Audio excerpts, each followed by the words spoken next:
I'm unhappy. I'm unhappy with my birds.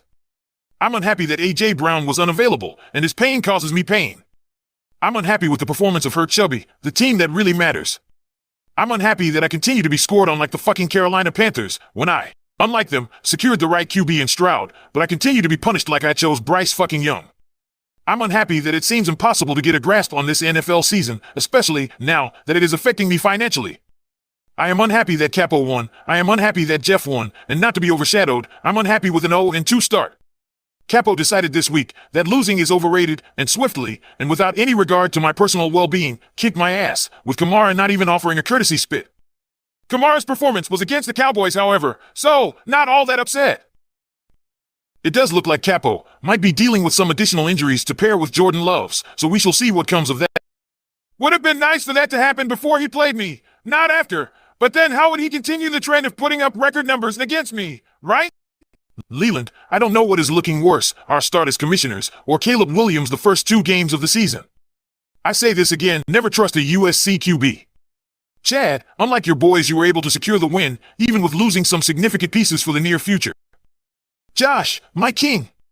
Our birds failed us, and our fantasy teams failed us, but most of all Tua's soft-ass skull failed you. Jeff, it was a matter of time before Pacheco's weird-ass running caused an injury, but at least he waited to get you 20-plus points before he decided to break a leg. Not in a good way, but, in a painful way. Michael, what are you doing? You are supposed to be losing games so that my pick is better. Good thing I traded that shit. Looks like keeping my pick was a good idea as it appears to be much more valuable. Blurry, with points like that, we might need to bring you into the commissioner's circle. Keep sucking, my friend. Stay thirsty, my friends.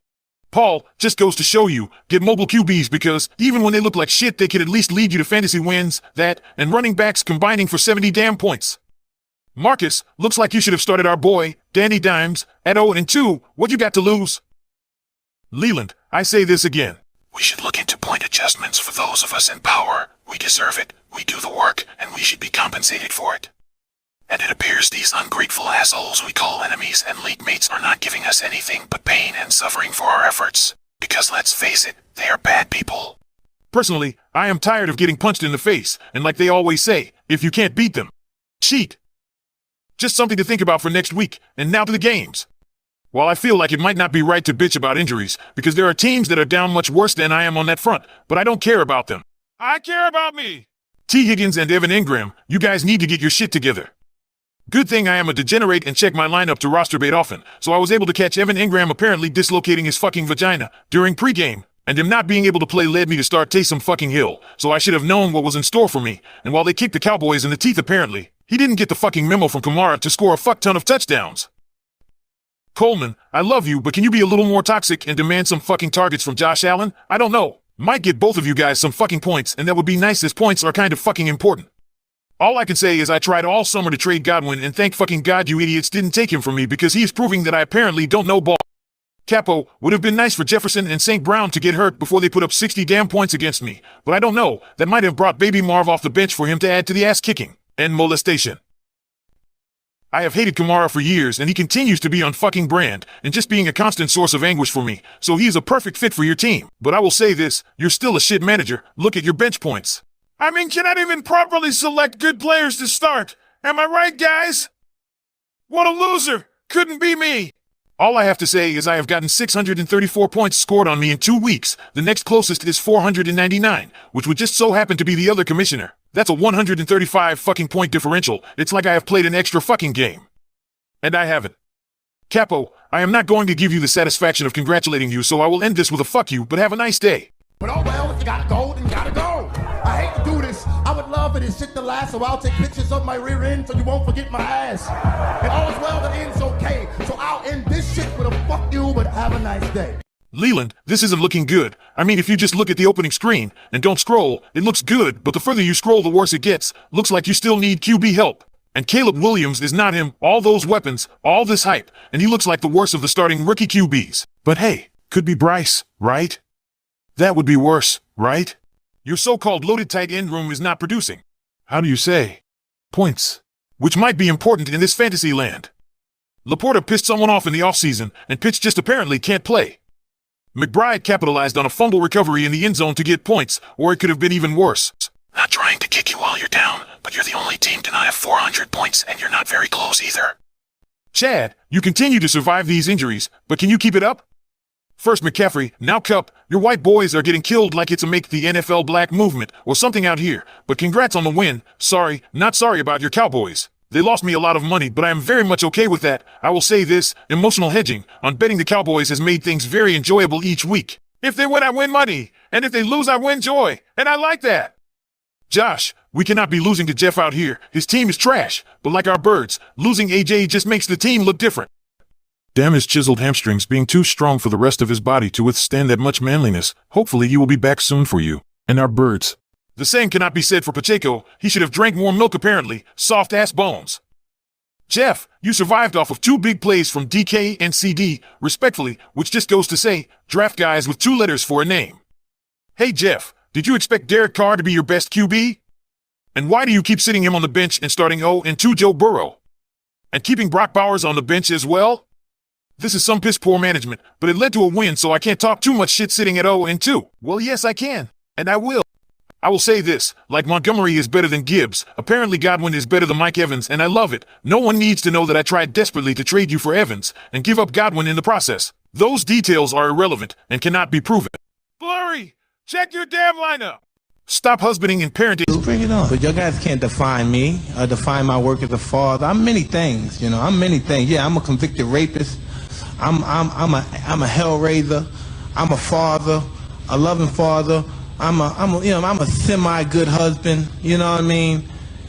What? And join us in being shitty husbands, dads, and people. Focus on what matters. Get your priorities in line. Even though sitting Kenneth Walker would not have mattered much, commission training, unless you say you would have started Quentin Johnston, and I don't think that's the case. Michael over here thriving off of 3 players scoring him points. I say this again. Michael, I am counting on your future picks being bad so that I can capitalize on this trade, and you are not doing your part, and I don't like it, so do better. I'm doing worse! My back is against the wall. This is not a test. It's the real deal. Help me. Help me. Nigga. Help me. But I do love seeing Blurry take a loss, so next week let's get back on track please, and thank you. Michael, I do have one question. Why the fuck are you starting Luke McCaffrey? Just because his brother is down doesn't mean you will pick up that slack. Last, Michael, unlike me, you are not getting scored on at all, as you have the least points scored against you, by a large margin. Is that sustainable? I wouldn't feel great about that, even if I am envious of it. And I am. Very envious of it. Paul over here continuing his dominance in week 2, off of back-to-back huge performances from J.K. Dobbins. 2-letter names striking again. I think I might be onto something here. Malik Neighbors had 18 targets. That is fucking wild, man. Just wild. I loved him coming out and tried desperately to move up to get him, but Paul was being stingy, and apparently for good reason. Paul, that is just being selfish. Personally, I think he is better than Marvin, and no, that's not just because the latter is on Capo's team. I do wish my receivers were getting target shares like that, but no. I have T. Higgins being soft on the bench, Kean Coleman getting 1 fucking target, George Pickens getting touchdowns called back, and shit like that. Marcus, you had another bad week for receivers, which preseason I thought was a strength for your team, but apparently I don't know ball, again. That being said, Debo getting hurt and apparently missing a few games. Sorry, Jeff. Hopefully Aya can earn that paycheck he just received. But I don't know. I think the 49ers are in trouble, losing to the Vikings, and then losing 2 starters for extended time and Kittle getting banged up as well. Will be interesting to see moving forward, which I cannot say the same for your team, Marcus, sorry not sorry. You, like your love commissioners, need things to turn around, lest we all start 0-3, which while being great for draft stock, is not in fact good for our pockets. Like the NFL, Week 2 has not provided any clarity as to what the fuck is going on this year. Are the Saints and Bucks good? And were we all wrong for judging Michael's sheer disregard for draft picks? Are the Ravens bad, but Lamar good enough to secure Paul some victories, making his turnaround quicker than planned, going from drafting 3rd overall to 1st place in the league? Are we going to start seeing more damn scoring in the NFL, with 7 games combining for less than 40 fucking points in week 2? And will I stop playing against the weekly scoring champ every fucking week? For most teams, I don't think it's time to start panicking. Unless that panic results in you trading the assets, then, by all means, panic away. Some, however, might want to start pre-panicking, and if you don't know who you are, then that's on you, because a week 3 loss will be damning for some, myself included. However, with Blurry on the schedule, I can't let that happen. Losing to Capo and then Blurry in back-to-back weeks is unacceptable, and the message to my team in the locker room after this game was clear. We cannot let that happen. Come hell or high water, those boys need to produce and earn the capital invested in them, or there will be changes. No one is safe. I will not stand for these performances and lack thereof from my injured guys. Vibes are not good, nor should they be. And those fuckers need to look themselves in the mirror and figure out how they can help me win games and make me money. Because if they cannot do that, I cannot have them wasting space on this glorious dynasty. Some might call this toxic. I, however, call it having grown man conversations with a bunch of soft asses. One way or another it will be corrected. It must be corrected. And no better time to correct it than against Blurry. Jeff, you have the other commissioner matchup, so Leland, you also need to turn this around.